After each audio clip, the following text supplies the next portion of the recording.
Thank you for subscribing to the channel. It means a great deal. And for those who haven't subscribed yet, only take a second. Share the video, like the video, share the channel. Much appreciated. Thank you.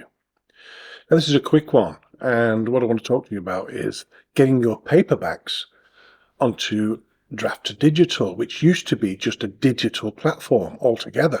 You could only really publish ebooks, and I'm going to do an ebook at another stage. But for now, let's look at getting your books that you've already created and you've gone on Amazon or Barnes & Noble or whoever else and get them onto DRAFT2DIGITAL in just a few minutes.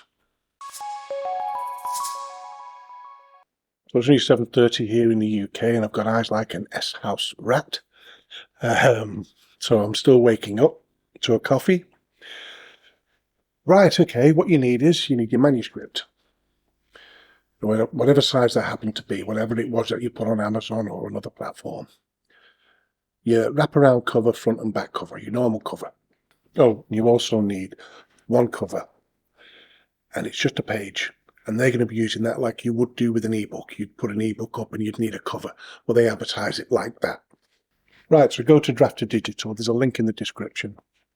Or you can just do a search on Google or whatever. We are self-publishing with support. Now, the support is okay. You can actually email somebody, whereas your book goes through automated. So it's up to you to make sure your book is okay before it goes through. It can get rejected, and that's by a computer, and you're not going to know the reason why. It might just say it's been blocked. But the chances are, if it's all your own words and everything's all right, and it's gone through other platforms, there's a great chance it's going to get straight through on Amazon. If not, you can email them through their contact. So you get started, and you log in just like you would Amazon or any other platform again, and you fill out your account. So you've got all your tax form to fill out, just like you would anything else. It's just the same. Once all that's done, you go to My Books. Once in there, add a new book. You're then on to two choices. Start an ebook, which again, I'll do a video on that at some point, and start a print book. And we're going to go with start a print book. Okay, so we create a new print book.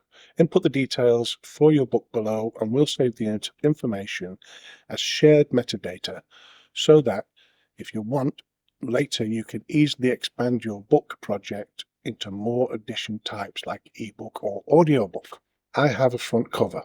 Now we see here, we recommend 1600 by 2400 pixels or larger in JPEG or PNG. So here's one I've created for that, and it's in that size. It's just the front cover, and this is only an example book I've made just so we can do this tutorial. I have front cover art. Browse, locate it, and upload it. There it is there. Tons of books I'm calling this, and again, it's just an example. Series. Now, if it's part of a series, obviously, you can add a new series. Publisher. Now I'm just using Stephen Peel YouTube for this. You can create your own, click the arrow, and add a new publisher if you want to publish it. Otherwise, just use your own name. Author name. Again, I've added an author, which I've just called Stephen Peel YouTube for an example again. English, volume number, and search term. So what you do there is you put a search term in, which could be, let's just for an example, Thunderbox, and click it. It goes into here, and you can have 5 search terms. My book does not contain content inappropriate for minors. Now we go to this, the British Industry Standards and Communications. So you click in here. What's the subject about?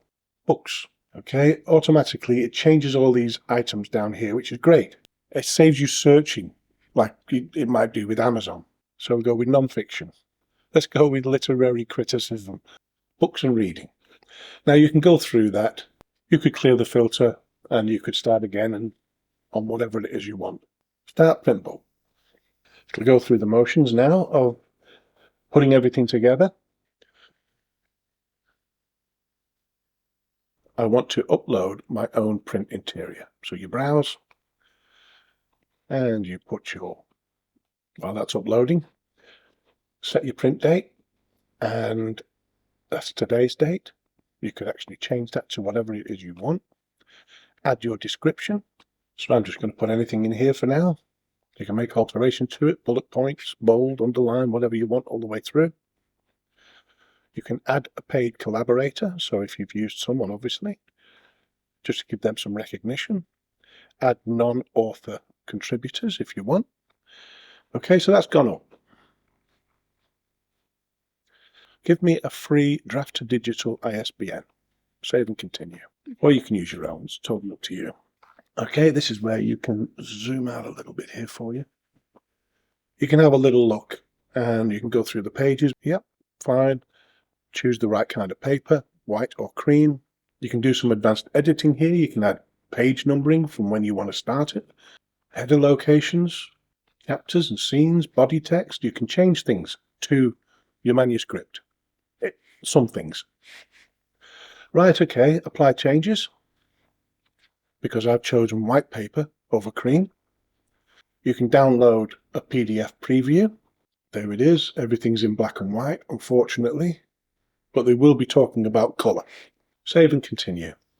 Rapid over there is fast asleep. He's been asleep since 4 o'clock yesterday. I hope he's not going into hibernation. But it does sleep an awful lot. But then again, what did he do? Okay. Upload custom wraparound cover. This is just a normal cover that you'd use for Amazon or whatever else. You've got your front and your back and your binder. You can also download a blank template. So it'll base that template based on the book that you've published. So that's a great idea too. Let's have a little look at that. Okay, so there it is. You can use that in your Canva or whatever it is you're using, InDesign or anything else.